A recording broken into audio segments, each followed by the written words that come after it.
Welcome to The Driven Entrepreneur, where we sit down with visionaries, trailblazers, and entrepreneurs and discover why and how they do what they do.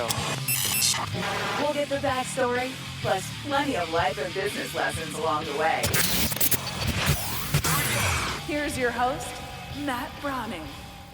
Hey, this episode is brought to you by my very own NLP practitioner course.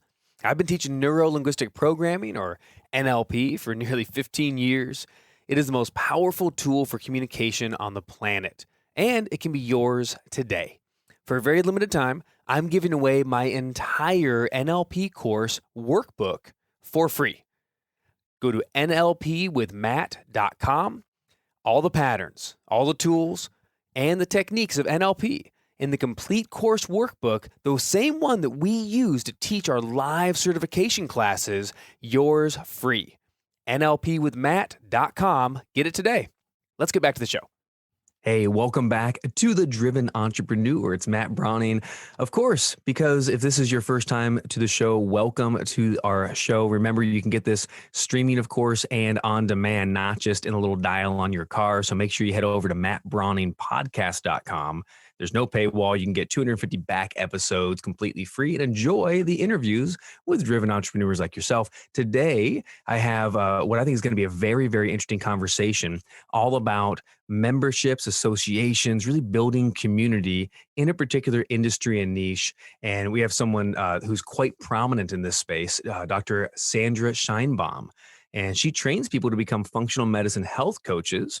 She believes that growing the health coaching profession is going to be the solution to combating chronic disease, offering affordable access to functional and lifestyle medicine. I couldn't agree more. I've been getting chiropractic, if that's a word, since I was 2 months old. And I'm very, very my whole family is really into the holistic version of medicine. I think there's a time and a place for Western, but we'll get into all that in the interview. She's the founder and CEO of Functional Medicine Coaching Academy. And they collaborate with the Institute for Functional Medicine. So the big dogs in the field in this space. She is an educator, licensed clinical psychologist for over 35 years, and is now pioneering working to blend functional medicine with body-mind medicine and cognitive behavior therapy.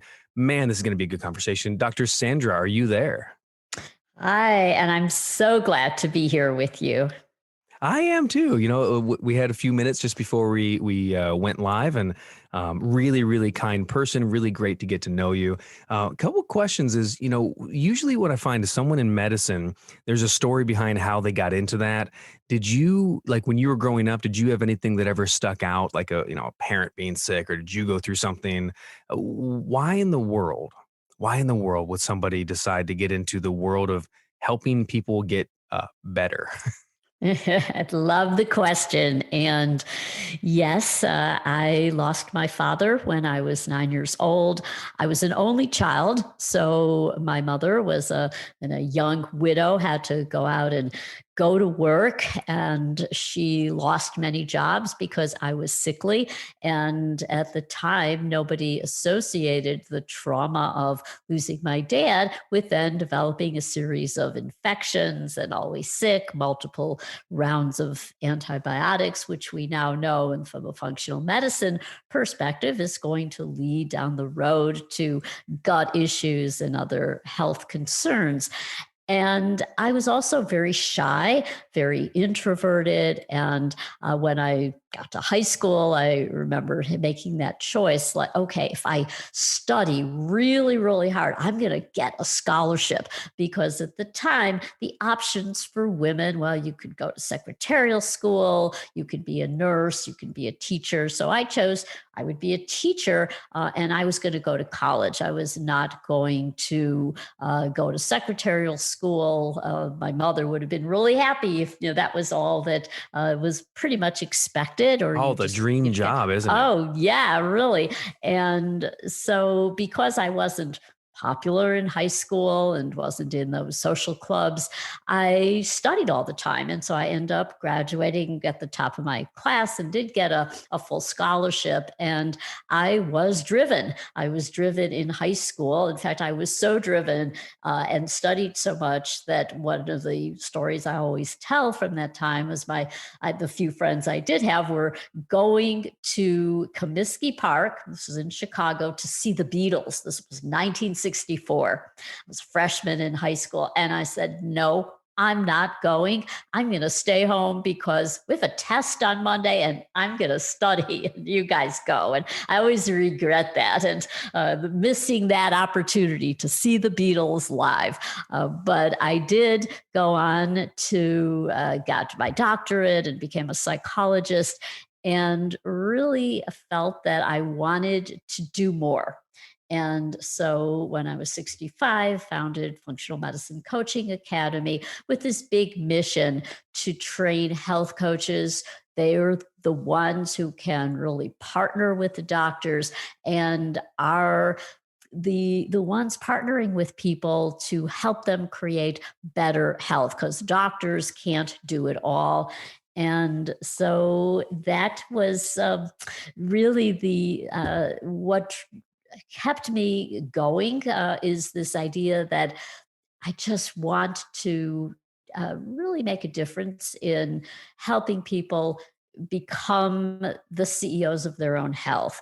And even when I was a psychologist, it was not like, oh, you're a victim and we're just going to spend 10 years in therapy so that you can talk about the traumatic childhood you had, but more like, okay, what can you do now? How can you really feel like you are in control? You can control what you think about, and that's going to make an impact on your emotions as well.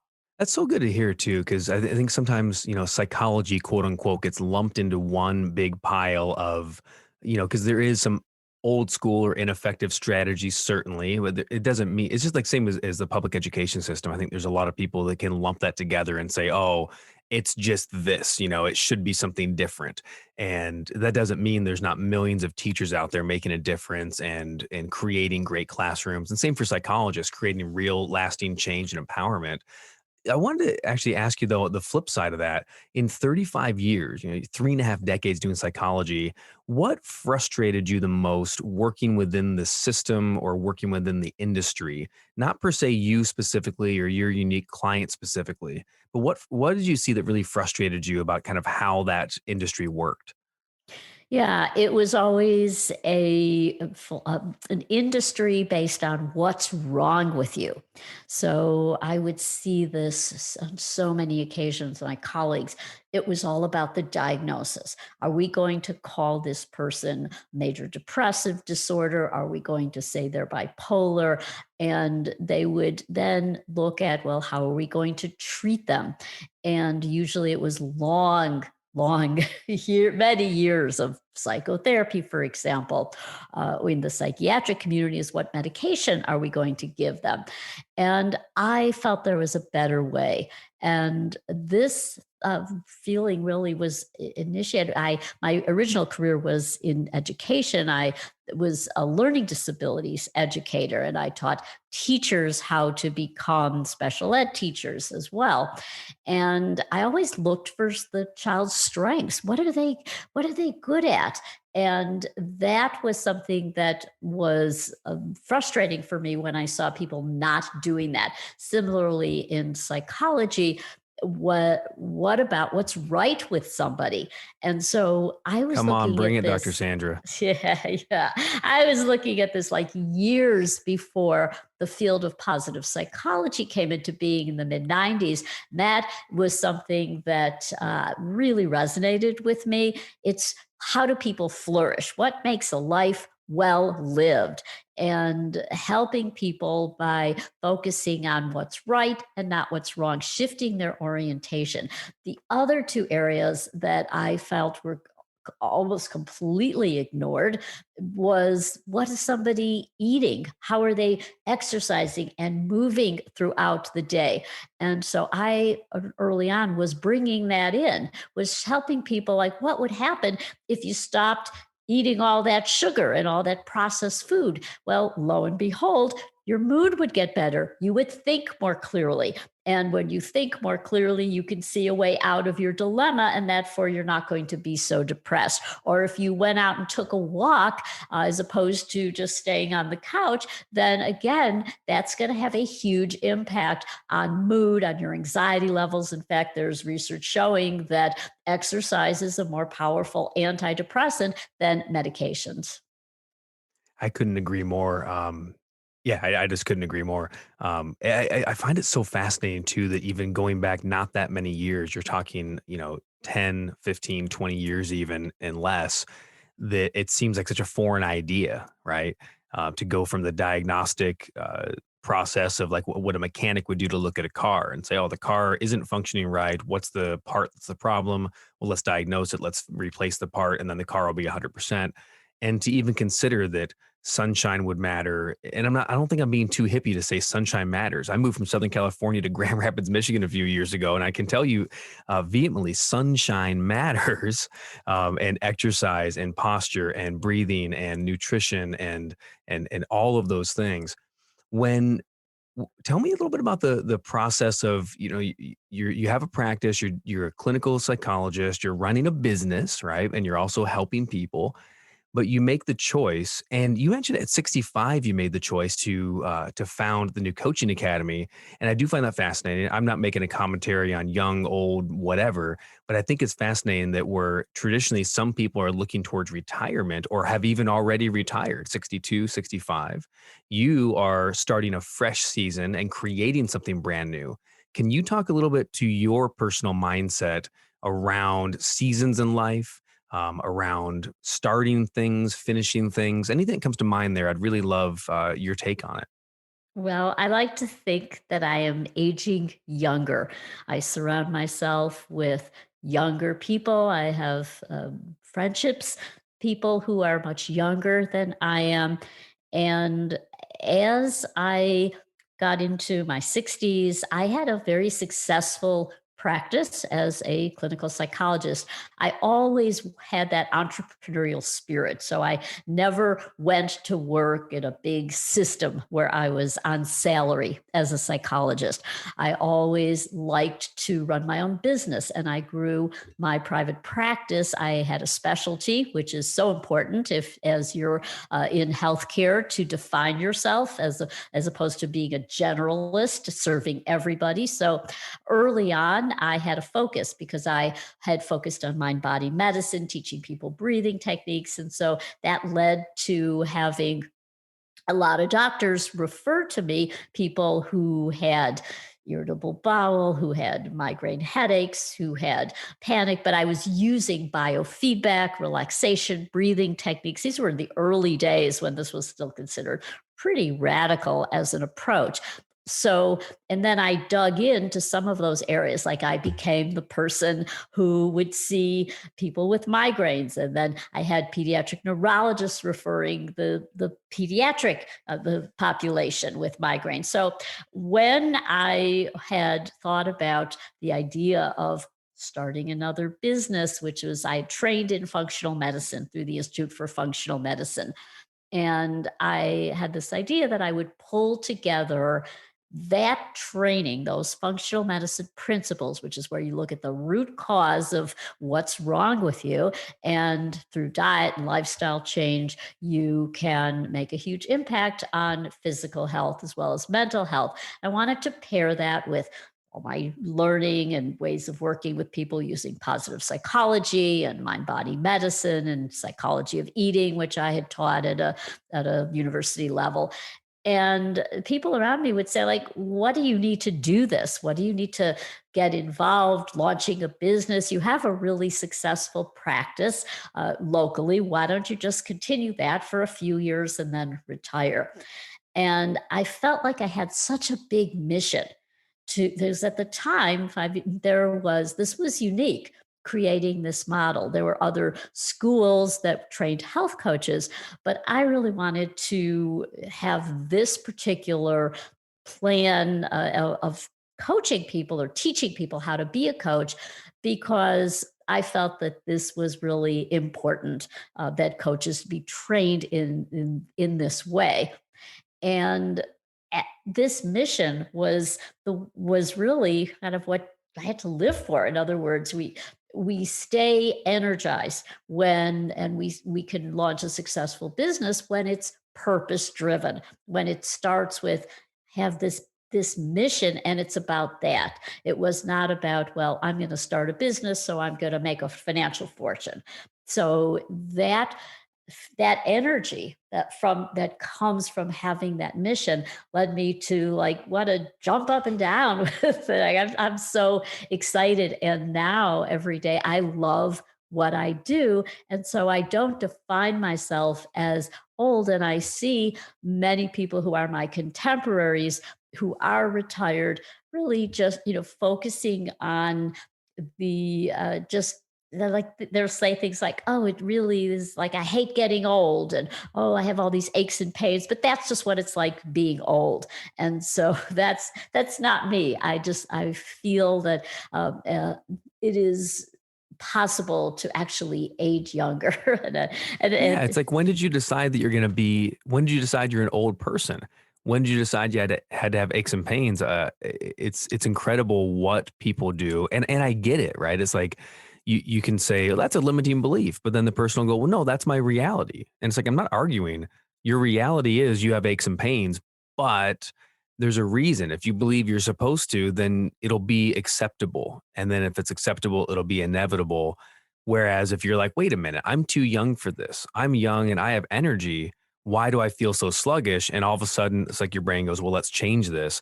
And I love that. And I won't even say at your age, XYZ. I just love that you are a proponent of aging younger and you're a proponent of purpose driven mission. Um, when you moved into that, I want to talk a little bit about kind of community building if we can. Um, Certainly your type of business, a coaching academy, you're training coaches, but you're partnering with the Institute for Functional Medicine.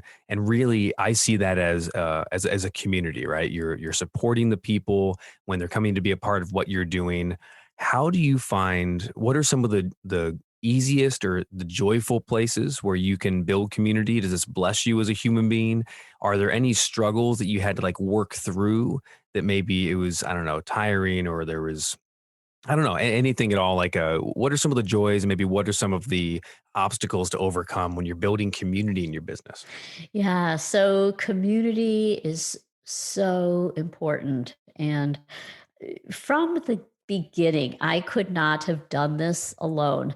And so at the time this was 5 years ago, or I had an associate who was working with me, and she was a rock star in terms of as a health coach, and she was able to jump in, and her skill set was in terms of marketing and connecting and helping people that she was coaching getting into a membership program with us.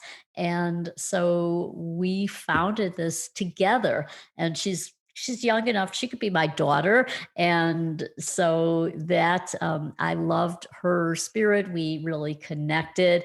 And then the greater community, which we could not have done this without IFM, Institute for Functional Medicine, and then the greater functional medicine community. And one of the hallmarks of this community is that people come in, whether they are medical doctors leaving the healthcare system, perhaps they were employed by a large hospital system, they are burned out, they want to go back to what they learned in medical school, the way or led them to be doctors. And when they come to functional medicine, they say, I found it, I found my community.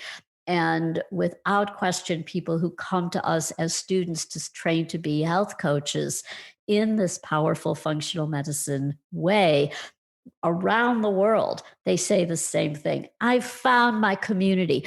People get me. It feels like home. And what we're seeing is they don't leave. So we have a very active alumni program. It's a membership program, and they stay because they want to be continuing to be part of this experience of. And the other area is our staff, people who work on our team. This is a community as well. What I found to be challenging, I came into this with just about no business skills. I had to Google ROI and all the terminology. I didn't know this because I was in a helping profession. I was one person having a private practice, and then I had an associate come on, but nothing in terms of how to run a business. And Because so, that's pretty straightforward small business. When ex- you're doing any kind of a solo practice, it's you take money for an hour and then you rent an office and it's like that, and you buy some paper supplies. You're pretty much done. There's not those different levels and layers. And yeah, I can completely understand that. So yeah, as you got into this, what did you find different about growing again, quote unquote, actual business? You had a business before, but a business with a team and a multifaceted, larger organization. well, the first thing is that I needed to have people who knew what they were doing in a particular skill set. So, one of the things that I really live by is this idea of who, not how. I couldn't build the website. I couldn't make decisions or get into the details on a CRM, for example.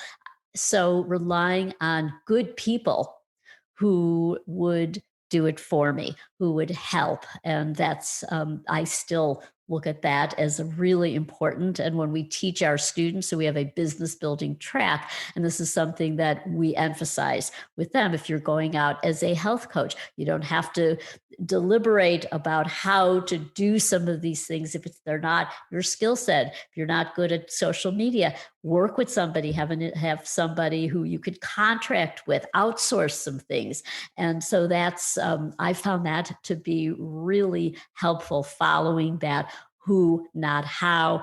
And then who, not how also extends to forming these relationships. So early on, I became part of mastermind groups and belonged to networks where I cultivated connections so that I could, if I want somebody that I knew from that association, they would have me as a guest on the podcast, or I would have them come teach for us if they were a subject matter expert. So the importance of having those relationships is, I can't emphasize enough how that's really one of the keys to growing a business. I appreciate your perspective on that, Dr. Sandra. I want to talk just a little bit more about kind of the field itself of functional medicine. Can you give a quick definition, just in case if anyone's listening? It's become a fairly popular term, but I think there could still be, I don't know, a little ambiguity or confusion on what exactly it is, because there's, holistic practitioners, there's naturopaths, there's functional medicine doctors and health coaches. How would you define functional medicine and the realm that you play in? Functional medicine is root cause medicine. So in conventional medicine, they're looking for the diagnosis and how we're going to treat it. And it's like every part of you may have a different specialty. So you have your cardiologist, you have your dermatologist, your psychiatrist, and so forth. And often nobody talks to one another, or they don't think, this person has these skin issues. They're also having gut issues. They also have mood dysregulation. Wonder what's the common thread here? Whereas in functional medicine, they look at that to see, how are we going to tie it all together? What's driving this? And then what could be the reason for it? And an example that's often given, let's say that you are depressed. Well, it could be that it is because there's some, trauma that you keep dealing with again and again. But what about it could be something that has to do with gut health? It could be your microbiome. What else could it be? Well, perhaps it is that, let's just say you they do some tests, and maybe you're vitamin D deprived. You're not getting out in the sun. You have very low levels. Well, that has been linked. Maybe you are eating, you don't get enough, you don't eat fish and you're not getting omega-3s, or maybe you eat fish and sushi 4 times a week and it's a mercury issue. So it's looking at the one thing's going on, but it could be caused in many different ways that are to be driving that. So those are some of the things that a functional medicine practitioner looks at. Let's say the underlying cause is inflammation. And what could be driving the inflammation?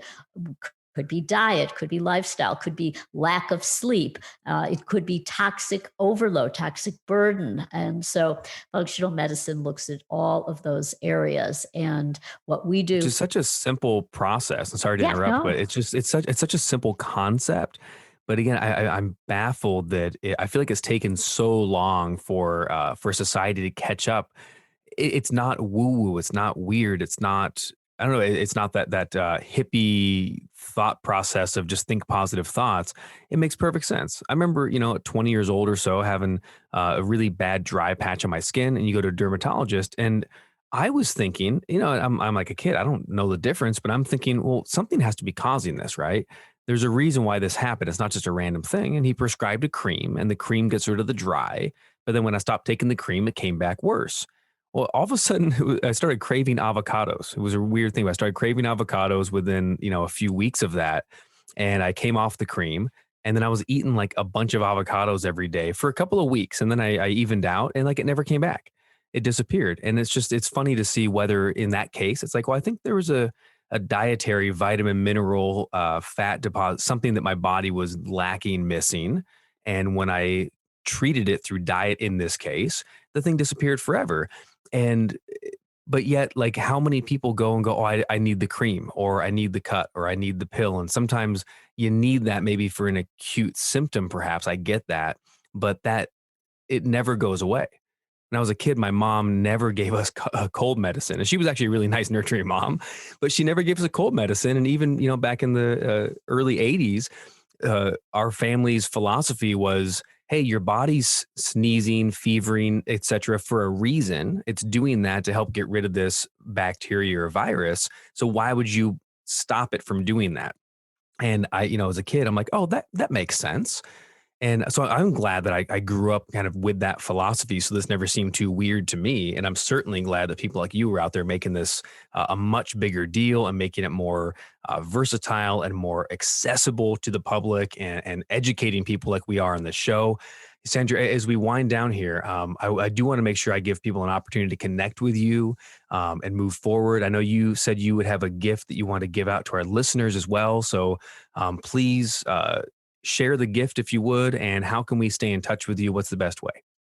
The gift is a simple guide to relaxation through breathing, because I believe if there's one thing that you could change, would be to be aware of how you're breathing. And with every minute, there's always the potential to tune into your breath, take a deep belly breath. And you can stay connected at functionalmedicinecoaching.org. You can follow it's FX Med Coach on Instagram. And if you wanted to follow me personally, it's at Dr. Sandy. Awesome. Hey, thanks, Dr. Sandy. That's my new name for you. I like that. Thank you so much for coming on. So again, guys, you can get this simple guide to relaxation through breathing, and you can find that at functionalmedicinecoaching.org.